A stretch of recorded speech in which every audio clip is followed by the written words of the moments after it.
കുന്നംകുളം നഗരത്തിൽ സ്ഥാപിച്ച അനധികൃത ബോർഡുകൾ നീക്കം ചെയ്യുന്നതുമായി ബന്ധപ്പെട്ട് ചെയർപേഴ്സൺ സെക്രട്ടറിക്ക് നൽകിയ കത്തിന് ചൊല്ലി കൌൺസിൽ യോഗത്തിൽ ബഹളം. കോൺഗ്രസ് അംഗങ്ങളാണ് വിഷയം ഉന്നയിച്ച് സഭയിൽ പ്രതിഷേധിച്ചത്.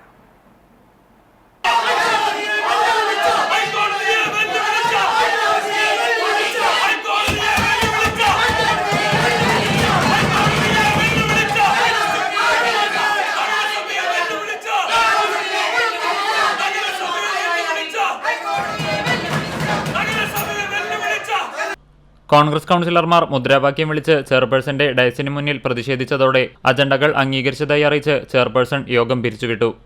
നഗരത്തിലെ അനധികൃത ബോർഡുകൾ നഗരസഭാ സെക്രട്ടറിയുടെ നിർദ്ദേശത്തെ തുടർന്ന് മാറ്റുന്ന നടപടിക്കെതിരെ കോൺഗ്രസ് കൌൺസിലർ ലബീബ് ഹസൻ ഉൾപ്പെടെയുള്ള കൌൺസിലർമാർ പ്രതിഷേധവുമായി രംഗത്തു വന്നിരുന്നു. തുടർന്ന് സർവകക്ഷി യോഗം വിളിച്ചു ചേർത്ത ശേഷം തുടർ നടപടികൾ സ്വീകരിക്കാമെന്ന ധാരണയുടെ അടിസ്ഥാനത്തിൽ ബോർഡ് മാറ്റുന്നത് താൽക്കാലികമായി ഒരു ദിവസത്തേക്ക് നിർത്തിവെക്കാനാണ് ചെയർപേഴ്സൺ സീതാ രവീന്ദ്രൻ സെക്രട്ടറിക്ക് കത്ത് നൽകിയത്. ഈ കത്ത് കോടതി ലക്ഷ്യമാണെന്ന് കാണിച്ച് ഹൈക്കോടതിയിൽ Kunnamkulam block Congress president advocate CB Rajeev ഹർജി നൽകി. ജനുവരിയിൽ കോടതി ഇത് പരിഗണിക്കാനിരിക്കെയാണ് തിങ്കളാഴ്ച ചേർന്ന കൌൺസിൽ യോഗത്തിൽ ലബീബ് ഹസൻ വിഷയം സഭയിൽ ഉന്നയിച്ചത്. ചെയർപേഴ്സൺ രാജിവെക്കണമെന്ന് അദ്ദേഹം ആവശ്യപ്പെട്ടു. ഇതു സംബന്ധിച്ച് ഭരണ പ്രതിപക്ഷാംഗങ്ങൾ തമ്മിൽ രൂക്ഷമായ വാക്കേറ്റമുണ്ടായി. തുടർന്നാണ് കൌൺസിൽ യോഗം പിരിച്ചുവിട്ടത്.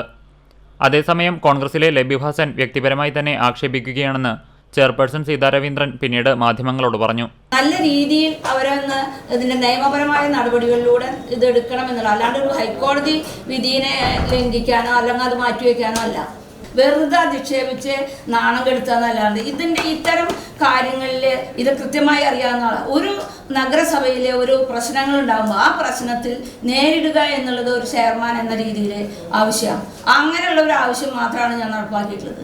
അതിൻ്റെ മുകളിൽ എന്തുണ്ടെങ്കിലും അത് കോടതിയായിട്ട് സംസാരിച്ച് അത് സെറ്റിൽ ചെയ്യാനും അതിൻ്റെ നടപടിക്രമങ്ങൾ പാലിക്കാനും ഞാൻ തയ്യാറാണ്. താൽക്കാലികമായി മാറ്റിവെക്കുന്ന അത് രാത്രി ഈ നിർദ്ദേശം കൊടുത്തു, പിറ്റേ ദിവസം രാവിലെ തന്നെ ഇത് നിർദ്ദേശം കൊടുത്ത് വീണ്ടും സ്റ്റാർട്ട് ചെയ്തിട്ടുണ്ട്. രാത്രി മാത്രമേ, ഇനിയിപ്പോൾ രാത്രി എടുക്കാൻ പോകുന്നത് മാത്രമേ ഉണ്ടാവുള്ളൂ. ഒരു ദിവസം പോലും അത് വീഴ്ച വന്നിട്ടില്ല. ഇതാണ് എനിക്കിതിൽ പറയുന്നത്. CCTV news Kunnamkulam.